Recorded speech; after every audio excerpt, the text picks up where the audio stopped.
Bonsoir mesdames et messieurs et bienvenue à la cérémonie de clôture de la 19e édition du Festival international du film Transsaharien. إذن أهلا بكم جميعا في اختتام الدورة التاسعة عشر للمهرجان الدولي للفيلم عبر الصحراء بزاكورا. اللحظة نكون قد وصلنا إلى اختتام فعاليات الدورة 19 من المهرجان الدولي للفيلم عبر الصحراء. يعني وليت تميز بواحد العدد ديال المسابقات. لجان التحكيم يعني اشادت بالمستوى وتطور المستوى ديال الافلام يعني المشاركه. كانوا عندنا 3 ديال المسابقات: مسابقات الفيلم الطويل، مسابقة الفيلم القصير، مسابقة السيناريو.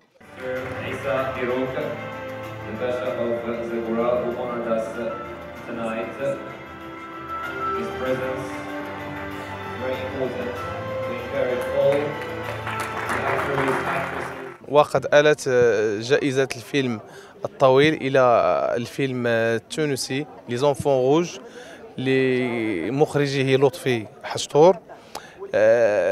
أيضا عادت جائزة الفيلم القصير إلى فيلم تحت العباية للمخرج أحمد الناصر، بينما عادت جائزة لجنة التحكيم لمسابقة السيناريو إلى الفيلم الإيراني ديبلي داركلي درول.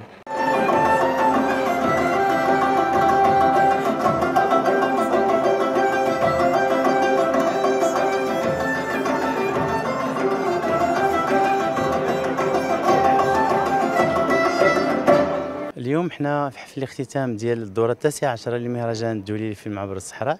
هذه الدورة اللي حنا كنعتبروها ناجحة بامتياز نظرا للكم الهائل ديال الحضور ديال رجال ونساء السينما على المستوى الدولي وعلى المستوى الوطني، على الكم الهائل ديال الافلام المعروضة سواء في المسابقات الرسمية أو في الأنشطة الموازية في هذاك في إطار البانوراما المغربية أو في إطار سينما الضيف أو إطار سينما العالم. كذلك هذه الدورة عرفات واحد العدد ديال الأنشطة موازية خاصة بالمؤسسات التعليمية اللي كتهدف إلى تكوين الشباب وتأطيرهم للنهوض بمواهبهم الثقافية خصوصا في مجال السينما. كاين كذلك مشروع اللي تدار مع واحد العدد ديال المؤطرين الايطاليين واللي هو زاغورا سيني لاب، واللي الهدف منه هو تأطير الشباب وتحسين مواهبهم من اجل إنتاج مجموعة من الأفلام القصيرة التي تتجاوز 3 دقائق، واللي الهدف الأساسي منه هو التعريف بالموروث الثقافي والعمراني ديال مدينة زاغورا.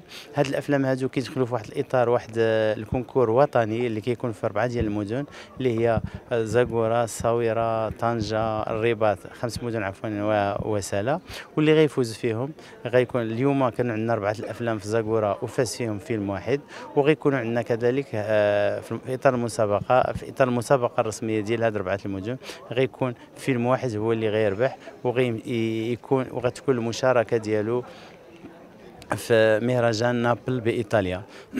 الجميل في هذه السنة هذه هو أننا وقعنا اتفاقية شراكة بين المهرجان الدولي للفيلم عبر الصحراء ومهرجان آخر يحمل نفس التيمة وهو مهرجان الدولي للسينما في الصحراء اللي كيدار في الجنوب التونسي، وهي كذلك منطقة صحراوية ومنطقة ديال الواحات، يعني التضاريس ديالها بحال التضاريس ديال المنطقة ديالنا ديال زاغورا.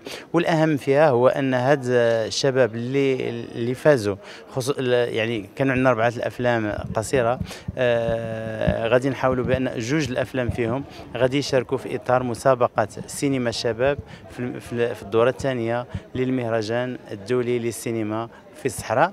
كما هذه السنة هذه يعني ناقشنا مع السفارة الروسية وخصوصا المركز الثقافي الروسي على أساس أن غيتم بعد الاتفاقية اللي وقعناها السنة الماضية مع مهرجان كازان غنوقعوا 2 الاتفاقيات مع 2 المهرجانات اللي كتكون في 2 الدول في الاتحاد الروسي اللي كتكون فيهم الصحراء، فضاء الصحراء، واللي كيكون فيهم افلام كذلك ديال الصحراء.